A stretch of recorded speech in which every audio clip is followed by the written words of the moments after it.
Aujourd'hui, on parle de la Nintendo Switch avec le directeur général de Nintendo Canada, Pierre-Paul Trépanier. Et comme je jouais au Nintendo avec des amis quand j'étais plus jeune, j'ai invité pour l'entrevue un ami. On va faire ça à deux. Oui. Pierre-Yves McSween. On va pouvoir se demander, la Ah non, console non, en non, a-tu? non, on en a besoin.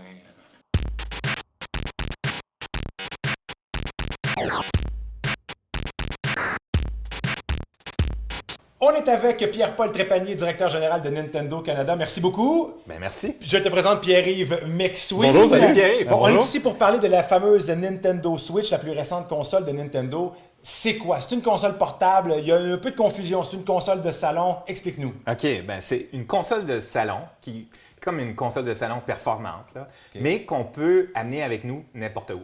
Fait que c'est à la base une console de salon, mais avec la possibilité de jouer avec n'importe qui, n'importe comment, n'importe où. Mais Nintendo présentait ses résultats, là, console à la maison, console dans les mains. C'était deux marchés avant. Oui. Là, on les fusionne. Est-ce qu'on se cannibalise au niveau financier? Oui, c'est une bonne question. Ce qu'on a vu dernièrement, même après qu'on ait annoncé le système, c'est que les jeux qui se vendent le mieux au Canada en ce moment, c'est les jeux comme Pokémon Sun and Moon sur la 3DS, qui est le modèle portable de Nintendo.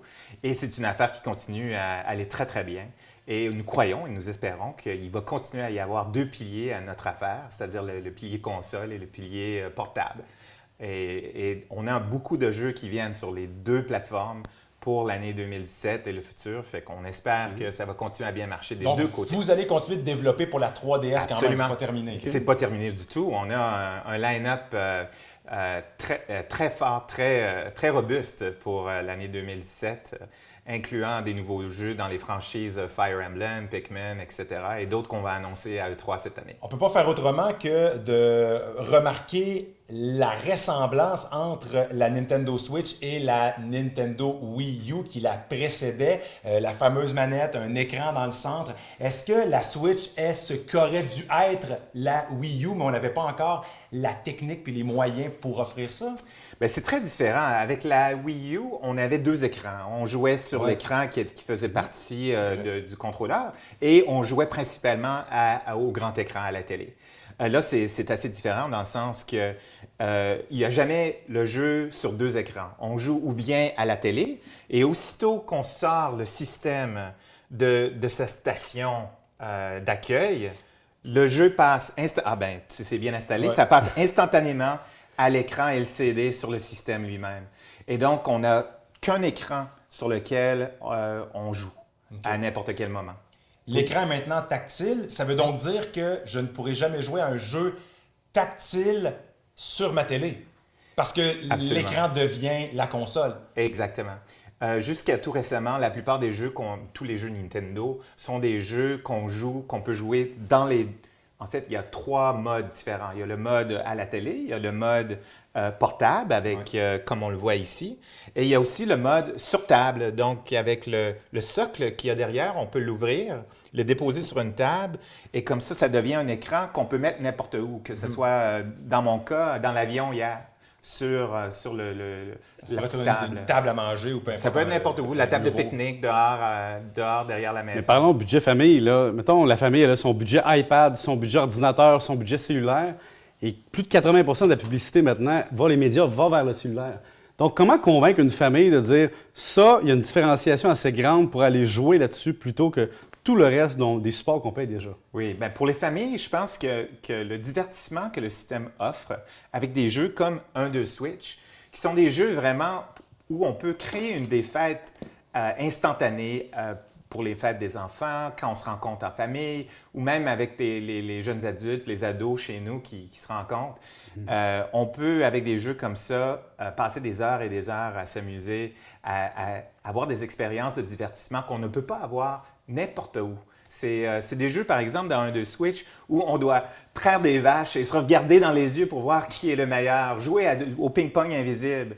Et c'est des jeux qui n'existent pas sur les téléphones cellulaires ou sur les PC ou ailleurs. Mais Nintendo, est-ce que c'est une compagnie de console ou c'est une compagnie qui va vouloir développer plus sur les softwares au niveau des portables?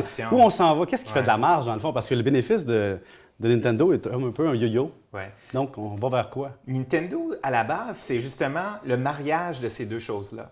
C'est le département de développement des systèmes et les développeurs de jeux, les designers de logiciels qui sont les créatifs, les créateurs de jouets, de jeux, sont des gens qui travaillent très étroitement ensemble. Donc, ce qu'on voit beaucoup chez Nintendo, c'est justement le développeur de jeux qui passe du temps avec l'ingénieur qui est en train de faire le design, justement, par exemple, du contrôleur, pour s'assurer que le contrôleur ait des fonctionnalités nouvelles qui vont amener l'innovation dans les jeux, pour que le nouveau Zelda, le nouveau Mario, soit une expérience que personne... On reconnaît le personnage, évidemment, on le connaît depuis longtemps, mais que l'expérience elle-même, elle soit complètement unique, on ne l'ait jamais vécue avant. Moi, je suis plutôt curieux de savoir si c'est encore la place de Nintendo dans le monde de la console. Est-ce que Nintendo ne devrait pas se concentrer seulement sur les jeux? Puis je dis ça en tout respect pour faire profiter de ces franchises comme Donkey Kong, comme Mario, comme Zelda, à tout finalement l'ensemble des gamers qui soient sur PC, sur PlayStation ou encore sur Xbox. Parce qu'en ce moment, vous n'avez pas la puissance de ces consoles-là. Vous êtes toujours un peu en arrière. On est vraiment dans un marché différent, c'est vrai. Okay. C'est un créneau différent.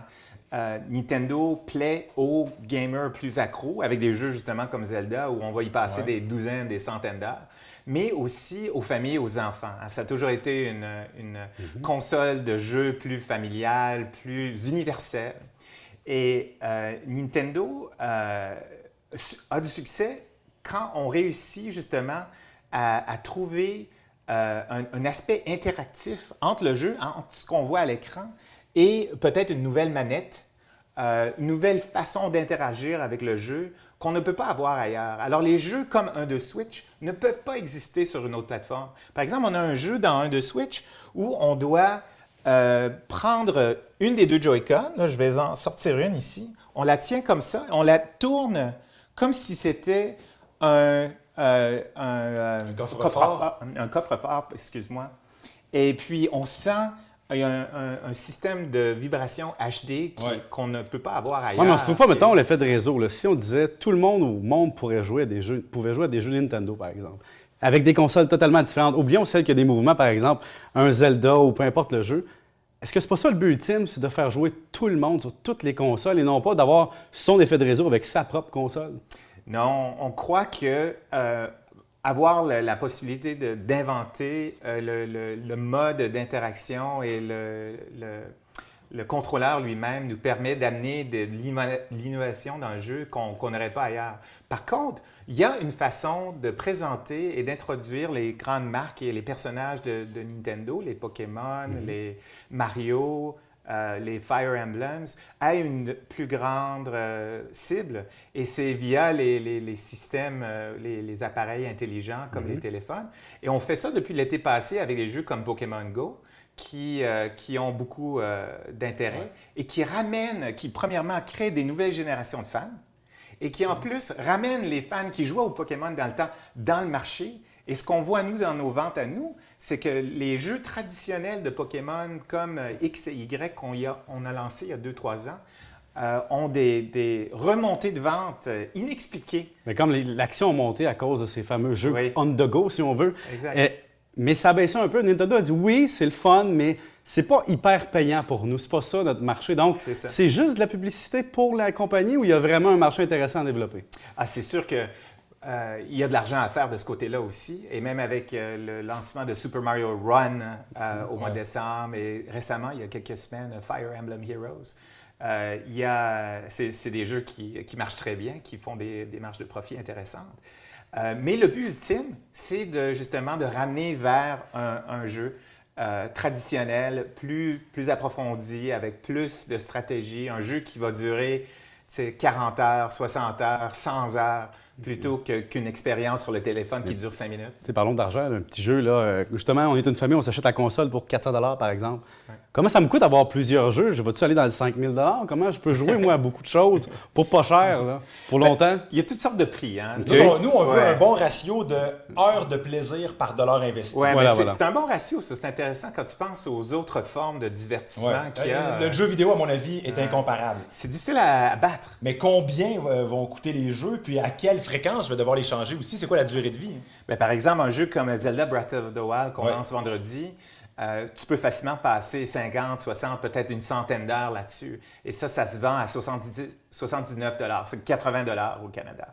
Alors, au point de vue divertissement à l'heure, c'est quand même très raisonnable. Il y a aussi des jeux comme un de Switch qui sont plutôt dans la soixantaine. Et il y a des jeux qui sont disponibles pour téléchargement sur le eShop qui vont être à tous les prix, là, 5 Non, ça va être comme un iPad de Nintendo, finalement. Oui, ça peut l'être. Et d'ailleurs, je pense qu'on a déjà, il y a des compagnies, des éditeurs, partenaires qui ont annoncé des jeux qui fonctionnent, qui sont vraiment à la base des jeux de touche, qui n'utilisent pas les boutons et qui ne marchent que en mode portable. Et ça, c'est intéressant parce que j'ai l'impression, et le Québec est une plaque tournante dans la création de jeux vidéo. On est vraiment là, un îlot extrêmement créatif. Les plus grandes compagnies ont pignon sur rue. À cause des crédits d'impôt, évidemment. Notamment, mais aussi bien les avoir ici qu'à oui, je suis d'accord. Et donc, il y a beaucoup aussi de studios indépendants parce que ces grandes compagnies-là ont créé une main-d'œuvre. Des fois, ils ont quitté, ils ont parti leur propre studio. Est-ce que ça va être plus facile pour les studios indépendants de créer pour la Nintendo Switch? Oui, déjà, il y a plusieurs engins de développement comme Unity qui sont compatibles. Temps mort, ça c'est comme le squelette Mon qui va gérer les personnages. Mon beau-frère travaille chez Unity, je connais. OK. Ouais, merci. Et ça permet justement aux plus petites boîtes, les plus petits studios indépendants de développer. D'ailleurs, ici à Montréal, un que je connais bien, c'est Clever Endeavor, qui vient de lancer ou qui va lancer Ultimate Chicken Horse. Exact. Ça va être sur la Nintendo Oui, Switch. ça vient sur la très Switch. bonne nouvelle. Ouais. C'est vraiment un jeu. Puis ça va coûter combien, ça, à peu près? Je ne sais pas. Il faut leur demander. On devrait difficilement dépasser 25 $. Oui, exactement. C'est très raisonnable. Uh-huh. Alors, il va y avoir beaucoup d'options là, au point de vue prix pour les jeux à tous les niveaux. OK, c'est hâte de voir ça. On va voir sur les bénéfices, hein? Résultats segmentaires aussi. On va voir. Bon, écoute, je peux pas vraiment parler pour vous si vous en avez vraiment besoin, mais chose certaine, moi, ça fait déjà quelques jours que je le laissais et c'est justement retourner à ma Nintendo Switch que je me dirige.